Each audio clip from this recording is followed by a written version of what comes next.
Good morning, Your Majesties. Welcome back to my YouTube channel. For those of you that are new here, welcome to my YouTube channel. Okay, we are going to finish, well, not finish, but we're going to be reading chapter 5 of the series I started for you guys a few days ago. Okay, this next chapter is called Two Sides. Okay. It has been a while since I spoke to him.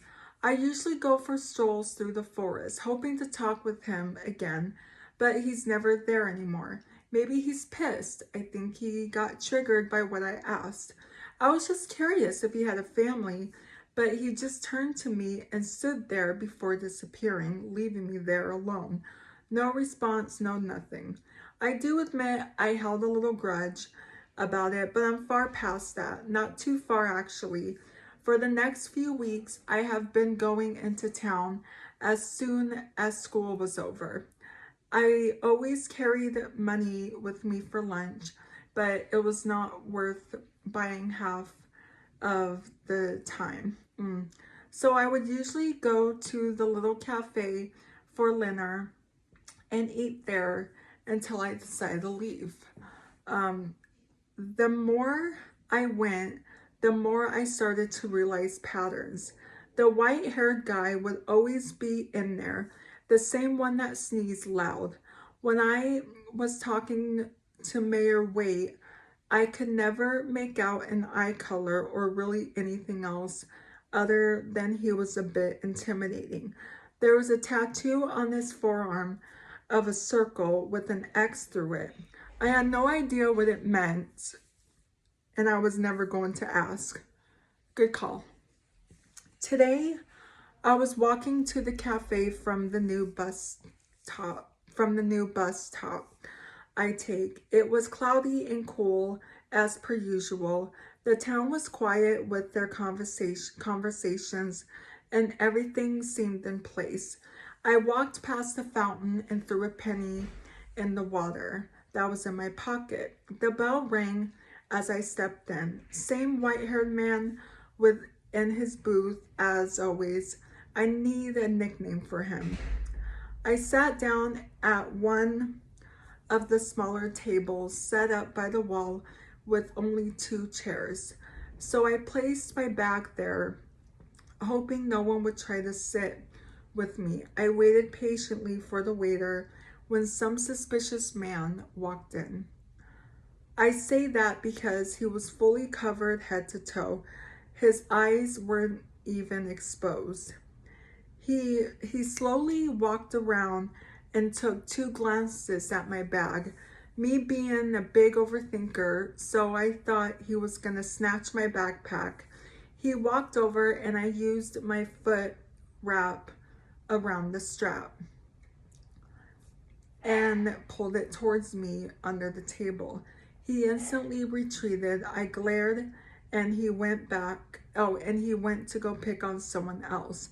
This old woman was peacefully eating her food when he lunged forward and snatched her purse that was right next to her on the table. Almost immediately, he was out the door. Her stunned face triggered me, so I ran out of the cafe, jolting after him. He swerved around people and tried to rid of me. When I got closer, I jumped and snatched the bag out of his hand. "Get off me, you freak," he screamed, insulting me as people around glanced. I kicked his rib and he groaned in pain, leaving him there. I went back to the cafe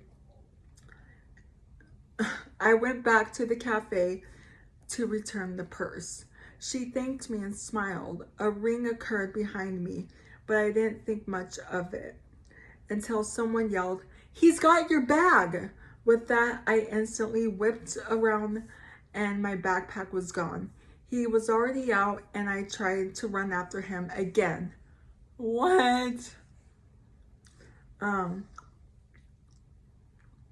Okay. He was too quick this time and I was out of breath, and he got away as I slowed down to gain my breath.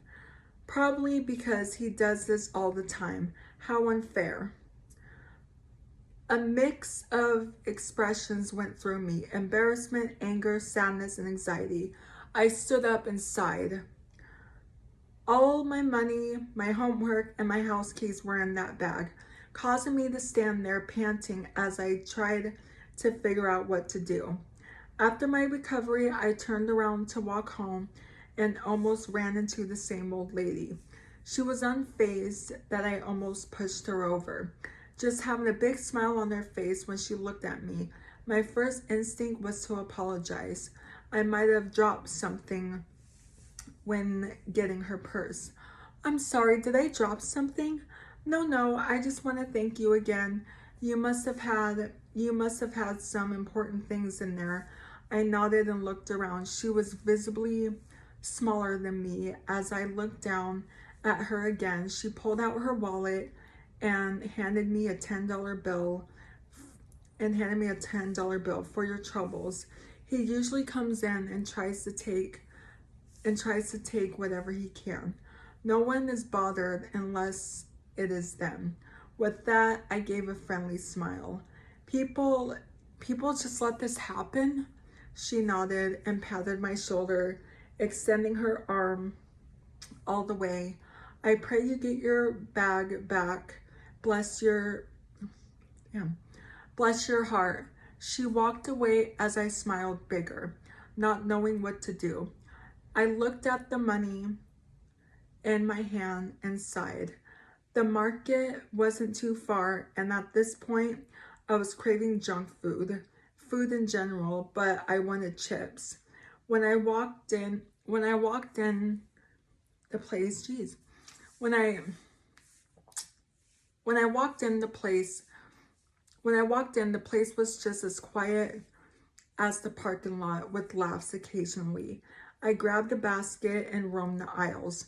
I had never set foot in this place, so I didn't know which aisle was which. Once I got to the snacks, I was surprised to see all the choices they had given me. They I was surprised to see all the choices they had given me a ray of hope.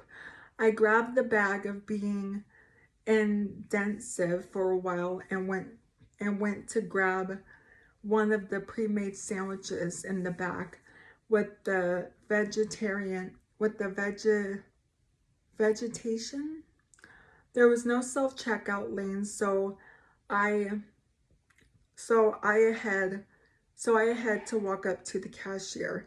He was about my age, if not older, probably already in college. Skin was clear as glass, and his hair was brown and fluffy.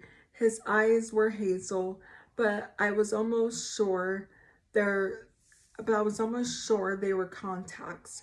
He smiled at me every few swipes of my stuff. It made me uncomfortable. Are you a student? He looked at me and finished bagging my snacks. Yes, um, yes, I am. He just nodded and typed on the register. You must be the new kid. We should hang out sometimes. He gave me a toothy smile, and I just looked at the register. My total was $9.42. I quickly gave him the money and grabbed my bags before leaving. Now walking home, I was humming songs in my head since my phone and headphones were also in my bag. So I went up to the front door and knocked, hoping my mom was home. She wasn't. I knocked again and waited a little longer before groaning.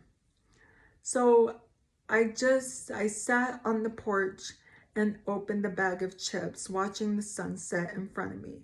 All of a sudden, I heard that familiar swoosh. I turned around hoping to see a tall, bald man, but instead no one. I sighed and put another chip in my mouth until I looked down to my level. My backpack, but something was off or on it. I think it was blood. Oh, sweet Jesus, dang. Okay. I am going to leave it there. If you guys enjoyed this video, please hit the like button. So that's going to be it for today's video. So if you're new here, hi, I'm Princess Peyton. Hit the red button to become your majesty and hit the bell notification so you're notified every time I upload a video. And I love you guys so much. You guys are the best human beings ever made. And you're the king of my heart and the song lyrics of Taylor Swift. And I'll see you guys in tomorrow's video. Okay, love you. Bye. Mwah.